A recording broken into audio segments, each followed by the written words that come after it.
안녕하십니까. 김영식 목사입니다. 오늘 창세기를 나가야 하는데 내일 13일 토요일입니다. 제가 심호하던 세비전교회 장로님, 권사님 임직식이 있어서 설교 부탁을 받았습니다. 그래서 원로 목사인 제가 하게 되었는데 그 말씀을 여러분에게 드리고자 합니다. 사실상 임직받는 분들에게는 별로 드릴 말씀이 없습니다. 저보다 더 잘하기 때문입니다. 제 후임 목사님도 저보다 목회를 훨씬 더 잘해요. 그래서 말씀을 드릴 건 없지만 또 설교를 해야 하니까 베드로전서 4장 7절부터 11절 말씀을 한번 읽어드리겠습니다. 만물의 마지막이 가까웠으니 그러므로 너희는 정신을 차리고 근신하여 기도하라. 무엇보다도 뜨겁게 서로 사랑할지니 사랑은 허다한 죄를 덮느니라. 서로 대접하기를 원망 없이 하고 각각 은사를 받은 대로 하나님이 여러 가지 은혜를 받은 선한 청지기 같이 서로 봉사하라. 만일 누가 말하려면 하나님의 말씀을 하는 것 같이 하고 누가 봉사하려면 하나님이 공급하시는 힘으로 하는 것 같이 하라. 이는 범사에 예수 그리스도 말미암아 하나님이 영광을 받으시게 하려 함이니 그에게 영광과 권능이 세세 무궁하도록 있느니라. 아멘. 먼저 리더는 시대를 분별하여야 합니다. 만물이 마지막에 가까웠다. 베드로가 이 말씀을 하였는데 직역을 하면 만물의 끝이 가까이 왔다. 그러므로 정신을 바르게 하고 깨어있으라. 기도들을 위하여. 그런 뜻입니다. 지도자는 시대를 잘 분별해야 되는데 만물이 마지막이 가까이 왔다는 것은 사실상 예수님께서 오신 그때부터 종말이 시작되는 거예요. 그러나 지금은 종말 중에 또 더 끝에 가까이 왔다 이렇게 말씀하죠. 마지막 시대입니다. 이때에 우리 그리스도인 특별히 리더들은 어떻게 해야 되는가? 정신을 바르게 하라. 이 말을 저는 정신 차리라 이런 뜻도 있죠. 첫째로. 그러나 저는 성경적인 가치관을 가지고 시대를 분별하라라고 말씀드리고 싶습니다. 지도자는 자기 생각이 아니라 하나님의 생각과 뜻이 어찌한가라는 질문을 항상 해야 돼요. 성경적인 가치 판단과 성경적인 세계관을 가지고 목회자는 목회를 해야 할 것이고 장로는 또 장로의 직을 행해야 할 것입니다. 일반 성도들도 마찬가지예요. 내 생각대로 무엇을 판단하고 야단하고 하는 것이 아니라 하나님 뜻이 어디 있고 성경 말씀이 어떻게 말씀하시는가 그것이 기준이 되어야 한다는 거죠. 예를 들면 요즘 좌다 우다 여러 가지 있습니다. 저도 어떤 사상을 어떤 부분을 지지하지만은 다 지지하는 게 아니에요. 그건 정치이기 때문에 세속의 정치이기 때문에 목사는 어느 진영에 속해 있느냐 정치적으로 좌우에 있느냐라는 것이 아니고 좌든 우든 그것이 중요한 것이 아니라 이 생각이 하나님의 생각과 일치하는가 이 사상이 하나님의 말씀에 일치하는 사상인가 이것부터 분별해 보아야 한다는 것입니다. 교회는 그리스도의 몸입니다. 그래서 어떤 쪽에서 주장하는 것이 맞는 부분이 많아요. 그렇지만은 동성애라 할까, 공산당이라 할까, 그건 절대 지지할 수 없어요. 왜? 성경을, 동성애를 아주 하나님이 구토하고 싶다고 했어요. 구토. 그리고 공산당은 근본적으로 하나님을 부정하는 것입니다. 이것은 우리 그리스도인들이 절대적으로 동의할 수 없는 거죠. 뭐 이것이 좋다, 저것이 좋다, 그런 문제가 아니라 성경이 어떻게 말씀하시는가. 예. 그리스도의 몸인 교회는 하나님이냐 세상이냐 라는 그런 차원에서 보는 것이지, 세상이냐 복음이냐, 아니면 뭐 이쪽 진영이 옳고 저쪽 진영이 옳고 그런 것이 아니에요. 성경적인 가치관과 성경적인 세계관에 기초한 윤리와 정치와 성경을 바로 정치를 해야 되는데, 성경을 바로 알아야 되는 거죠. 장로님들은 말이죠, 목사 이상으로 성경을 잘 알아야 하는 거예요. 여러분 화란에 아브라함 카이퍼 있죠. 아브라함 카이퍼가 영역 주권이라는 것을 강조했습니다. 이 세상의 모든 영역은 다 하나님이 다스린다. 교회만 하나님이 있는 것이 아니라 우리가 일터에서도 무엇을 하든지 우리는 하나님의 사람으로서 하나님의 뜻을 행하는 그런 사람이라는 것이죠. 쉽게 말하면 우리는 우리 시대의 사상과 성경적인 그런 것을 구별할 수 있어야 돼요. 그래서 성경 중심적인 교회, 이것을 세워가야만 합니다. 이것이 저와 여러분이 교회의 모델이 되고 샘플이 되어야만 하는 것이죠. 저희 교회는 도서관이 있습니다. 제가 책을 많이 구입을 했는데, 저는 밥을 굶어가면서 책을 산 사람입니다. 그 절반은 저희 집에 아직 있고 절반은 교회에 있어요. 그래서 제가 시간이 나면 하나씩 정리를 해서 좀 쓸데없는 책은 버리고 정말 두고 읽어야 할 만한 그런 책이 있죠. 그런 책들은 목사만 독서를 하는 것이 아니라 성도들, 특별히 교회의 장로님들이나 권사님들은 성경 말씀과 더불어서 또 성경을 해설하는 책을 많이 봐야만 합니다. 그래서 얕은 사람이 되어서 이리 휩쓸리고 저리 휩쓸리는 것이 아니라 성경적인 가치관에 굳건히 있어서 시대 조류에 휩쓸리지 않는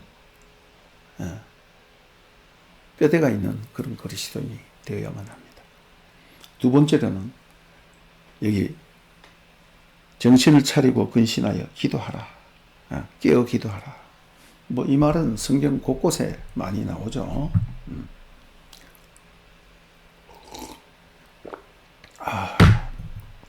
기도 너무나 중요합니다. 근데 기도라 그러면 우리는 기도 행위를 자꾸 생각해요. 뭐 철야 기도, 새벽 기도, 무슨 기도, 뭐 종류도 많아요. 뭐 방언 기도가 옳으냐 틀리냐 뭐 이런 거에서부터. 저는 목회를 하면서 새벽 기도가 없었습니다. 여러분 충격받을지 모르겠지만은 전 새벽 기도하지 않았어요. 저 체질이 밤 10시부터 새벽 2시까지 가장 독서가 잘 되는 시간이야. 기도가 잘 되는 시간이야. 왜? 모든 사람이 자고 방해하는 요소가 하나도 없으니까. 저는 아주 초집중을 하는 사람입니다. 그 제가 설교를 쓰거나 책을 읽을 때 제 가족이라도 조금만 떠들면 째려봅니다. 제가. 그렇기 때문에 아무도 없을 때 새벽 2시까지 공부하고 뭐 4시에 일어나서 새벽 기도한다. 힘들죠. 그래서 제가 바꿨습니다. 기도하지 않는 것이 아니라 9시에 출근해서 저녁 6시, 5시, 6시까지 교회에 있으면서 독서도 하고 그 다음 또 기도도 하고. 예. 기도를 언제 어디서 하느냐 하는 것이 중요한 것이 아니라 기도라는 것은 뭐냐면 하나님과의 교제입니다. 우리가 기도하면 하나님께 뭐 자꾸 구하는 것이라고 생각하는데 기도는 근본적으로 내 안에 거처를 정하고 살아계신 주님, 성령님과 언제나 항상 함께하고 교제하고 교통하는 것입니다. 무시로 성령 안에서 막힘없이 하나님과 교제하고 동행하는 것이에요. 하늘 문이 열리는 것이에요. 저는 모든 성도들이 이런 상태로 있어야 된다고 생각됩니다. 저는 기도하는 장소가 따로 없어요. 언제 어디를 가서 무엇을 하든지 항상 주님과 기도하고 동행해요. 예. 이거 사실입니다. 성령님과 막힘없는 교제가 있기 때문에 언제든 어디서든 그러니까 뻥 뚫려 있는 거예요. 주님과 나와 막힘이 없는 거야. 하늘과 내가 막힘이 없는 거야. 죄나 세상 생각에 막혀 있어서 하나님과 뻥 뚫린 교제를 하지 못한다면 우리는 분명히 거기서 문제점을 발견해야만 합니다. 마태복음 6장 33절에 너희는 먼저 그의 나라와 그의 의를 구하라. 그래야면 이 모든 것을 다 하시리라 그랬는데 그 앞에 여러 가지 말씀이 있죠. 예. 이것을 다른 말로 하면 하나님과 내 마음이 하나가 되면 중요한 것입니다. 하나님과 내 마음이 하나가 되어서 그리끼는 것이 없어야 돼.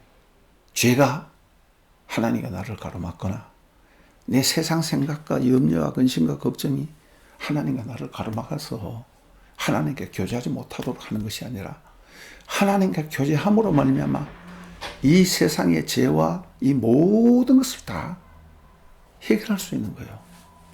여러분 그거 확신하십니까? 하나님과 나와 사이에 조금 더 거리낌이 없이 항상 믿음의 고속도로가 시온의 대로가 열려있고 뻥 뚫려있는 그런 상태. 저는 그것을 기도의 기본이라고 생각합니다. 어떤 기도 행위를 얘기하는 것이 아니에요.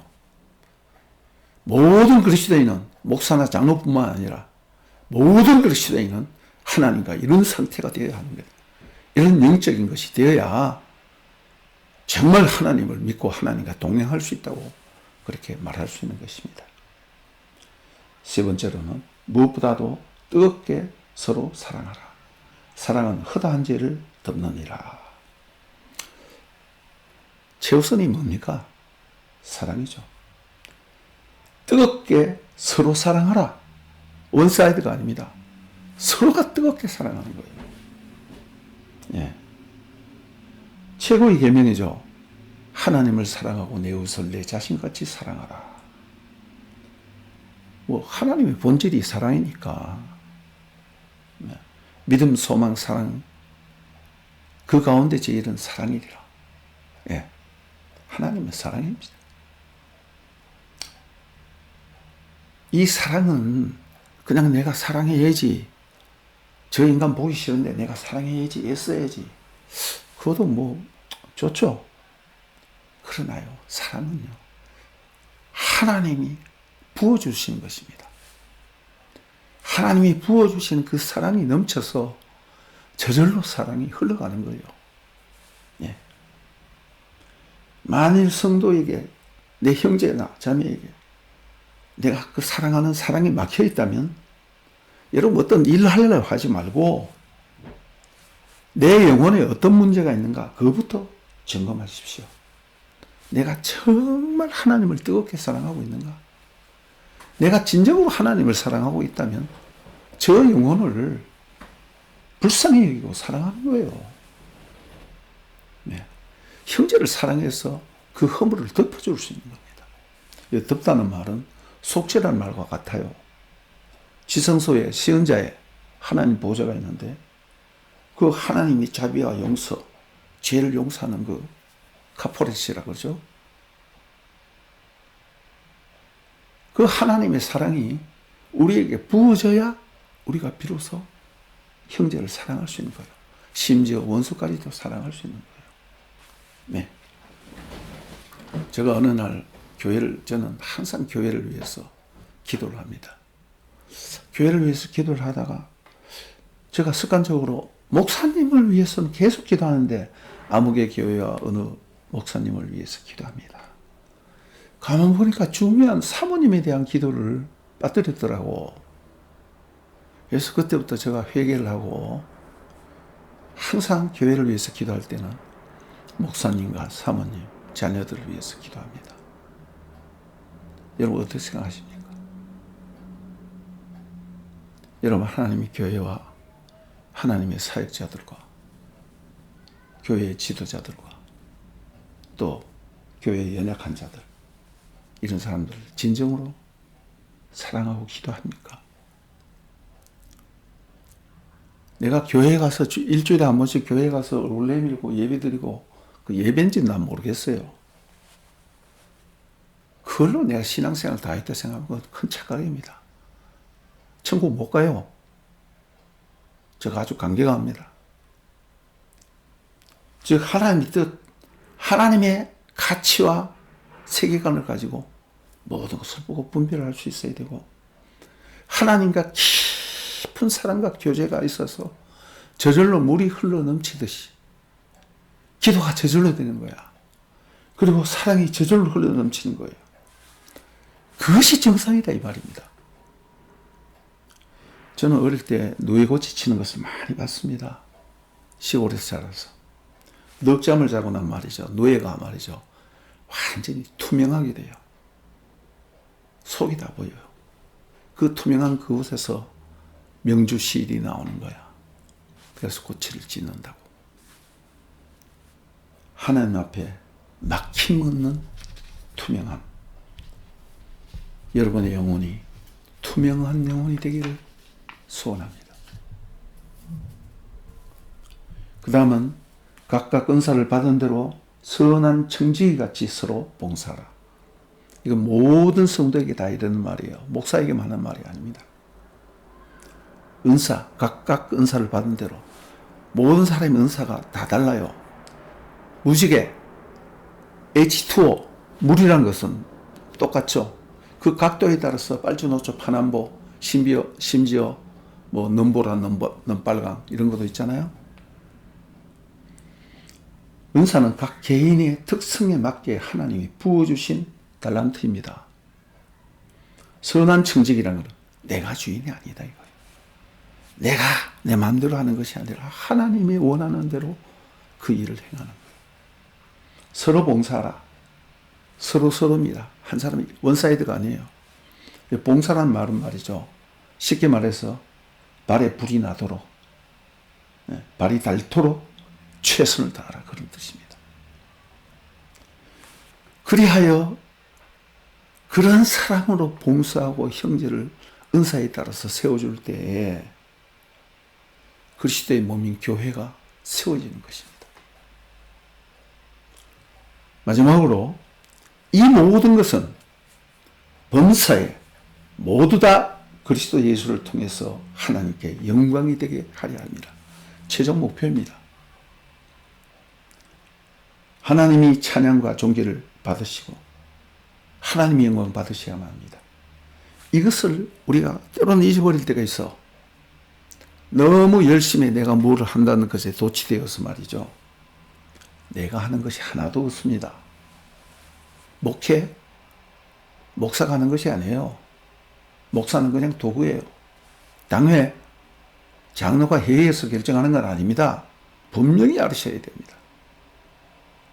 사도행전 15장에 보면 성령과 우리와 성령은 하지 않았어요.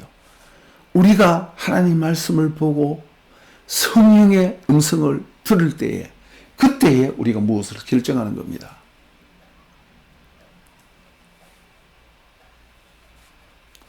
조금이라도 인간의 생각이나 인간적인 그 무엇이 있으면 문제가 생깁니다. 오랫동안 경험하고 저도 야망이 많은 사람입니다. 그러나 그 모든 것이 다 헛것이에요. 저는 교회를 처음 시작할 때 개척교회를 시작했습니다. 마칠 때도 또 개척교회로 마쳤습니다. 개척교회를 2번 한 것이 저는 너무나 감사한 일입니다. 내가 만약에 큰 교회에 담임 목사가 되어서 이리 휘둘리고 저리 휘둘리고 정치적인 바람 타고 말이죠. 어떤 목사님 말이죠. 하나님을 찬양해야지. 왜 이재명을 찬양합니까? 맞아요. 알아서 아부를 하고 말이죠. 그게 목사 맞습니까? 저는 거기에 대해서 분노를 느낍니다. 목사나 성도는 오로지 하나님만 찬양하고 하나님께만 영광 돌려야만 합니다. 그것이 잘못될 때 여러분 얼마나 큰 일이 일어나는지 여러분 아셔야 돼요. 오로지 하나님 한 분만 영광과 존귀와 찬양을 받으실 분이라는 사실을 알아야 돼요. 그래야만 우리가 나 자신이 얼마나 큰 죄인이며 하나님이 이 큰 죄인을 어떻게 용서하셨으며 하나님의 사랑이 얼마나 크며 하나님의 영광과 거룩이 얼마나 위대한지라는 것을 알게 되는 거예요. 그래서 범사에 모든 일에 예수 그리스도를 통해서 하나님 아버지께 영광을 돌리는 것이 교회입니다. 저는 이 말씀을 듣는 저와 여러분의 교회가 이 시대에 이러한 모델, 샘플이 되기를 원해요. 너무 교회가 세속화되어서 저 교회와 같이 저렇게 되면 좋겠다는 그런 교회가 많지 않아요. 그래서 많은 그리스도인들이 교회를 안 나가고 얼마나 슬픈 현실입니까? 교회는 오로지 하나님께 영광 돌릴 수 있는 그런 교회가 되어야만 합니다. 그리고 특별히 교회 지도자는 이 부분을 명심해야 합니다. 그리고 모든 성도들도 마찬가지예요. 내 삶의 전부가 하나님의 영광을 위해서 존재한다는 사실을 분명히 알고 계셔야 됩니다. 오늘은 여기까지 말씀드리겠습니다. 감사합니다.